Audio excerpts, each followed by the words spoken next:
So I figured I'd do this little video, not just for you guys, but for my own understanding, because I kind of periodically go in and out of understanding the difference between these three fields: valid for expenses, employee status terminated, that's on the organizational data page, and then the non-employee status. So what I'm going to do is I'm going to test this and kind of document my findings as we go along, and hopefully we'll nail these down. Now I do know already, without even trying it, that if I try to load in if I try to load a Visa transaction, it will go into transaction error if this says valid for expenses no. So I'm certain of that. What I don't know at this time, if there's already transactions loaded, can I create an expense report? So I'm going to try that first. So let me just pause the video real quick, and I'll get set up for that test. So valid for expenses, we're gonna work on this one first. So I went over to my wallet, and I noticed that there's some pretty old transactions out here for Cornelius. I keep wanting to say Cornelius, but I guess there's no R there. And I know for certain that he was valid when these transactions were loaded. I'm certain of that you have to be valid for expenses in order for transactions to load. So I'm assuming that the OIM interface at some point, when it interfaces terminated status, or when it interfaced the other statuses, that it made him not valid for expenses anymore. Okay, so he's not valid right now. So let's see how far we can get in creating an expense report. So not very far.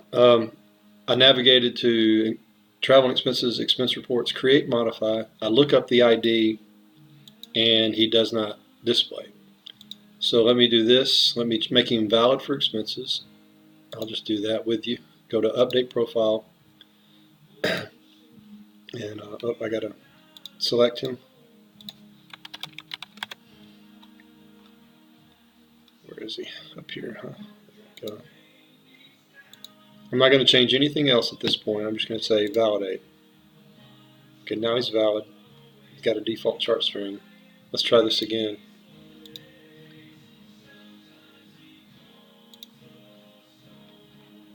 There he is right there. Okay, good.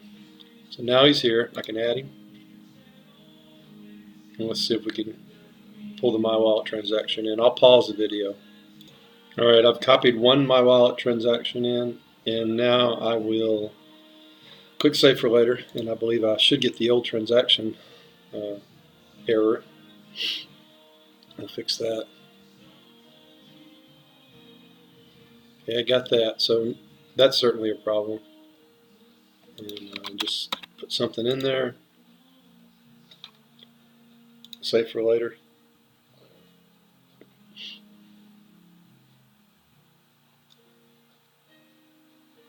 Alright, saved. Now let's click Summary and Submit.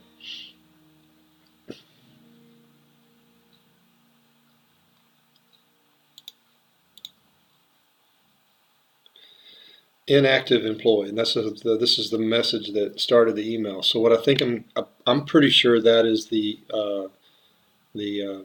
let's just go look at it together. You cannot submit a report for an inactive employee past the 30-day grace period. And before I go here, let me show you something. I'll show you where that message is configured, or where the 30 days is configured. So let me go to Setup, Business Unit Related Expenses, and I believe it's in the definition. Let me see. I'll try there first.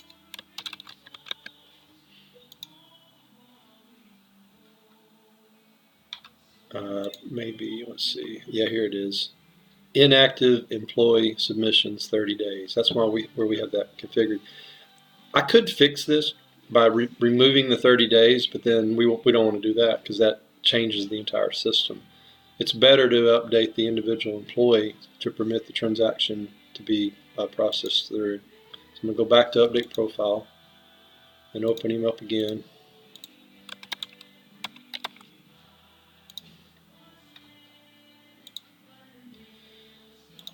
And let's see here. So employee status. I'm thinking it's going to be employee status terminated instead of personnel status. But we're going to try it. So I'm going to change this to active and then save. And remember, we talked about that as long as we remember to change it back, we probably want to change these back. I think it'll help with our reporting and things like that. But I'm going to keep it active right now and see if I can process this expense report through. What I'm really curious about is, can I keep it active and not change this? I'd prefer not to change this and have too many things to remember that I have to go back and change back. So I'm just going to hopefully be able to process the expense report by just changing the employee status. So then I'm going to go back to create modify and open up the expense report again. And let's see if I can submit it now.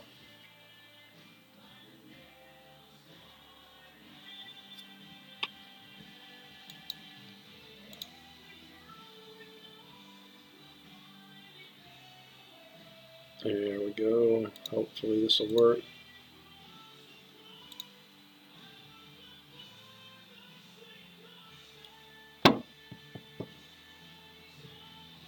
Alright, so it's been submitted, and let me refresh it, see what happens, see if it still routes to him for travel approval, and submitted for approval. And so yeah, it's interesting. So yeah, it's still routed to the card holder, because there's not really anything in the approval that prohibits that. So we would certainly need to reassign this from the card holder to the liaison, and then the liaison would have to approve it twice. Now, in this test system, I'm just gonna reassign it to myself, just to make things easier, and I'll do that right now. So let me see here.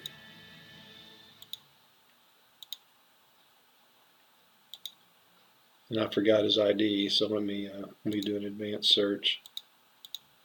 Contains middle. There he is. CG middle. This is the one. Reassign it to myself. And I'll leave that window up. I'm probably going to need it again. And now I will go to my work list. Hopefully I can approve this thing now. And it's not there yet.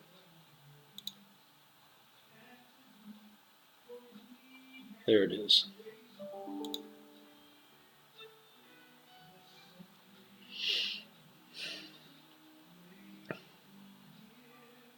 Okay.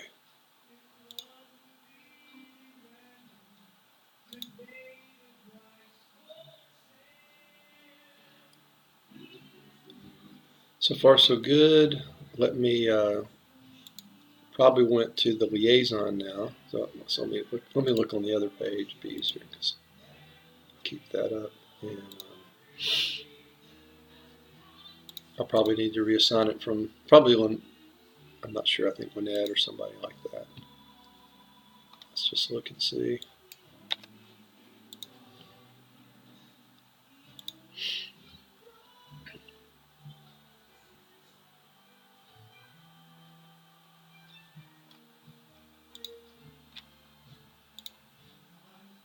Yeah. Lynette, I'll reassign it from Lynette to me. I think that'll work.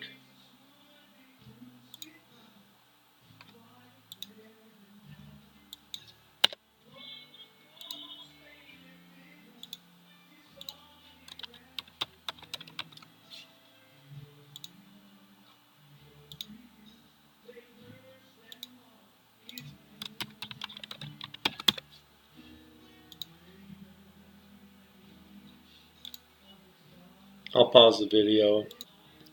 So I've approved the expense report by reassigning it to myself, and I'm going to click the last approval button just with the video on, and I think it's going to be fine. But So what we'll do is kind of summarize here. Let me just make sure. Let's look at the expense report. Let's see if I can do this.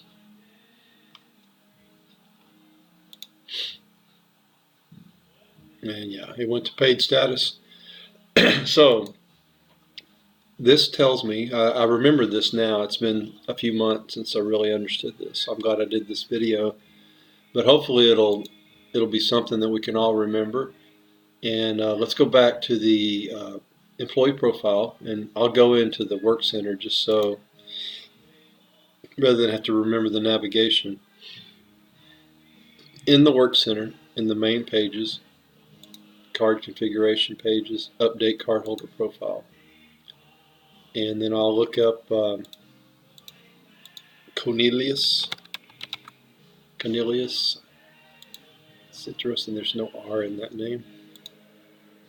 Think of was it Rudolph that there was a Cornelius, I think. So what I'm thinking is, I don't know of any functionality that I can see, at least in P-Card, or in card, or in my wallet, I should say, travel and expenses, my wallet. I don't know anything that's based off of this personnel status. So I know it helps us when we're assigning cards, or if we're maintaining replacement cards when we see that somebody's status has changed from employee to non-employee. I know it helps us in understanding whether someone has become a non-employee or not, or whether somebody wants a card and they're not an employee.